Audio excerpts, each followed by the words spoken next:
Olá você, seja muito bem-vindo, esse é o nosso Dialogando. Eu me chamo Caio dos Santos Tavares, faço mestrado em Sociologia pela Universidade de Alagoas e hoje nós vamos tratar sobre a articulação política dos partidos de esquerda visando 2022.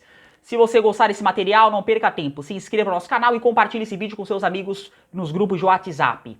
Além disso, faço um recado para você também acompanhar nossos vídeos falando sobre o recado das urnas para 2022, a performance eleitoral do PT e do PSDB, será que esses partidos estão acabando? Além disso, a análise que eu fiz sobre as eleições de São Paulo no primeiro turno. O link desses vídeos estará aqui embaixo na descrição.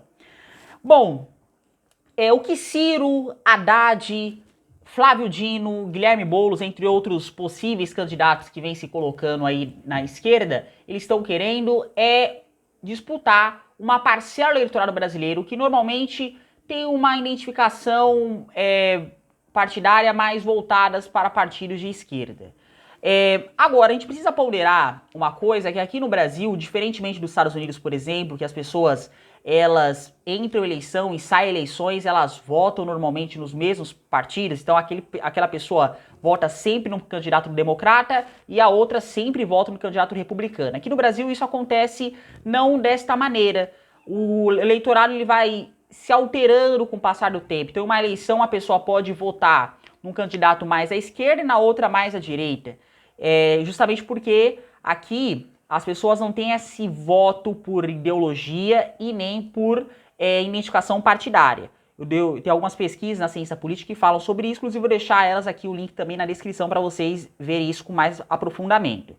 Fato é que, só para a gente também ilustrar essa situação, aqui no nosso país, as pessoas normalmente elas votam em figuras políticas, né? Então, como a gente não tem partidos políticos tão fortes como em outros lugares, as pessoas normalmente vou votar no fulano, votar no Beltrano, e pouco importa, às vezes, o partido que ele está fazendo parte. Por exemplo, em 2014, a Marina Silva, só para a gente ilustrar um exemplo, ela teve 21% dos votos no primeiro turno. Em 2018, ela teve apenas 1%. Então, é interessante notar isso, né? Então, um candidato pode ter uma boa performance em um ano e no outro ano, na outra eleição, ele ter uma performance eleitoral não tão boa assim. Isso vai depender muito das circunstâncias de cada eleição.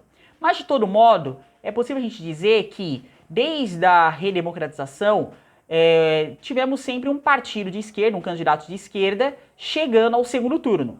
E nessas eleições sempre foi ou Lula, ou a Dilma, ou o próprio Haddad na eleição de 2018. Então, podemos dizer que existe ali uma parcela, né, uma fatia do eleitorado brasileiro que vai votar nos candidatos de esquerda e uma outra parcela que vota nos candidatos de direita. Nesse caso, os candidatos estão justamente visando conquistar esse eleitorado. Na esquerda, certamente o Partido dos Trabalhadores deve lançar o candidato a presidente. Mesmo que algumas lideranças já venham defendendo que não deva lançar candidato, mas mesmo que o Partido dos Trabalhadores, inclusive, venha tendo um desempenho eleitoral nas últimas eleições menores do que anteriormente, basta a gente ver que o PT conquistou menos prefeituras, teve um desempenho um pouco melhor nas cidades médias, né, que têm aí mais ou menos cerca de mais de 200 mil eleitores, mas nesse caso perdeu o eleitorado nas cidades pequenas. Mesmo que o Partido dos Trabalhadores, em comparado com outras eleições, o desempenho do Haddad foi o pior, mesmo assim o PT deve lançar um candidato a 2022. Só que outras lideranças de esquerda já começam a tentar romper com essa hegemonia. O candidato que já se colocou para 2022 e esse certamente vai buscar romper com essa hegemonia é o próprio Ciro Gomes. O Ciro Gomes, ele que teve aí o desempenho nas eleições de 2018 de 12%, ele vem batendo de frente com o Partido dos Trabalhadores, querendo justamente romper com essa hegemonia petista. Agora, para isso, ele vai precisar conquistar um eleitorado que está insatisfeito, digamos assim, com o Partido dos Trabalhadores, levando em consideração também o antipetismo. Se a gente for pegar, por exemplo, o desempenho que o Bolsonaro teve aqui mesmo no Nordeste, nas capitais, foi melhor do que os candidatos do PSDB nas eleições de 2018. Por exemplo, o Bolsonaro, ele chegou a ganhar no primeiro turno em Natal, em Aracaju, em João Pessoa e em Recife no primeiro turno. No segundo turno, ele ganhou também na cidade de Maceió, seja no primeiro turno ou no segundo turno. E nessas cidades que ele perdeu as eleições do segundo turno para o Haddad, ele teve um desempenho eleitoral melhor do que os candidatos do PSDB, por exemplo. Levando em consideração também que as regiões sul, sudeste e centro-oeste do país vem expressando em cada eleição um sentimento de antipetismo, vem votando menos no Partido dos Trabalhadores. Então o que o Ciro está procurando é justamente conquistar esse eleitorado da região sul-sudeste do país com a possibilidade aí dele tentar romper com essa hegemonia do petista. Vale levando em consideração que em 2018, somados 29% do Haddad, Ciro 12%, Marina 1% e o Boulos não chegou nem a 1%, chegou a 0,62% de votos, os partidos de esquerda, os candidatos, melhor dizendo, teve 42% dos votos. Então é isso que eles estão ali, mais ou menos ali, vislumbrando que, olha, vamos ter aí pelo menos aí cerca de 40% do eleitorado.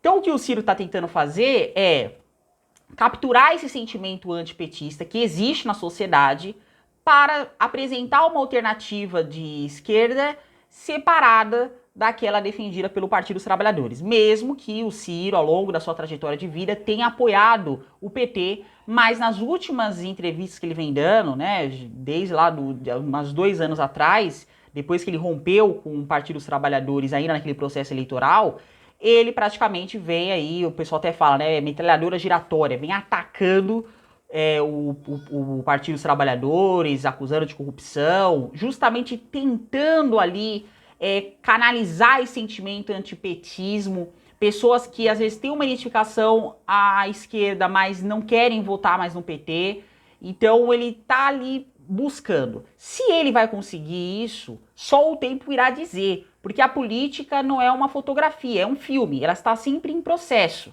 Então a mudança ela vai acontecendo. Vale ressaltar que mesmo com o desgaste político que o presidente Lula possui, ele ainda é uma força política considerada. Basta levar em consideração que mesmo estando preso, levou o Haddad para o segundo turno um candidato que era desconhecido. Então, não dá para subestimar a força política do presidente Lula, você gostando dele ou não. O que o Ciro está tentando fazer é justamente colocar a força política do Lula em questionamento. Se ele vai conseguir, aí só o tempo vai dizer. Outros candidatos, por exemplo, possíveis do PT, seria o Jacques Wagner, que já se colocou a possibilidade para ser candidato a presidente, e o próprio Fernando Haddad. Então resta saber aí como que vai o PT se organizar, porque certamente o partido terá um candidato em 2022. Então já temos Ciro, já temos aí um candidato do PT. Aí você tem o caso, as possibilidades do PCdoB e do PSOL.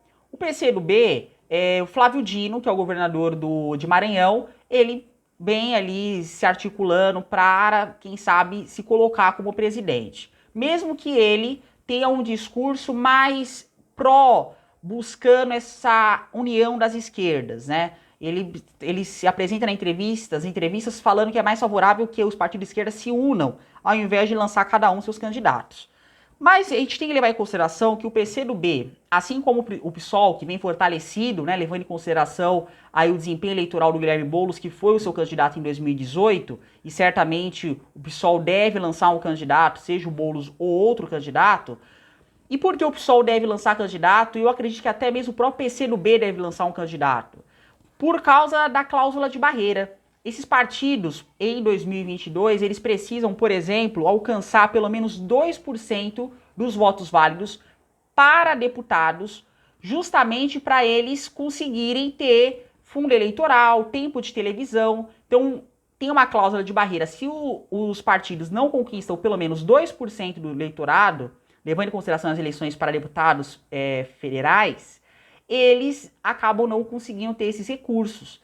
Então, um partido que acaba não tendo dinheiro e também não tem tempo de televisão, certamente vai acabar tendo dificuldades para permanecer. Então, quando um partido não lança um candidato de cabeça de chapa, podemos dizer assim, e se coloca normalmente como vice ou apenas como um apoiador de um outro grupo político, ele normalmente acaba perdendo holofotes. Agora, quando você tem um candidato lá de cabeça de chapa, a pessoa normalmente, eu vou votar nesse cara e vou votar num deputado do partido dele. Aí, a visibilidade de um partido que lança candidato acaba sendo muito maior, fazendo com que ele, de certa forma, consiga dar mais visibilidade aos deputados que são no seu partido. Nesse caso, o PCdoB e o PSOL, eles precisam ter uma performance melhor, algo que eles não conseguiram alcançar, especialmente o PCdoB não conseguiu alcançar em 2018, então tem essa pressão para eles lançarem candidato. Então, no mesmo tempo eles estão ali pensando na permanência do partido, eles também têm esse interesse em levar aí um candidato de esquerda para o segundo turno. Então é entre o pragmatismo político e a vontade aí de levar um candidato para o segundo turno que esses partidos vão estar se situando.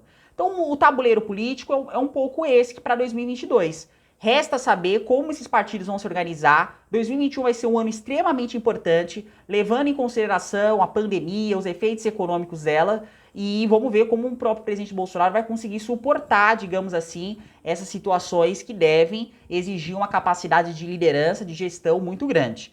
Então, esse foi o vídeo dessa semana. Se você gostou desse vídeo, faz assim, se inscreva no nosso canal no YouTube, deixe o seu like nesse vídeo, compartilhe ele e eu te vejo na próxima semana. Dialogando, juntos, compartilhando conhecimento.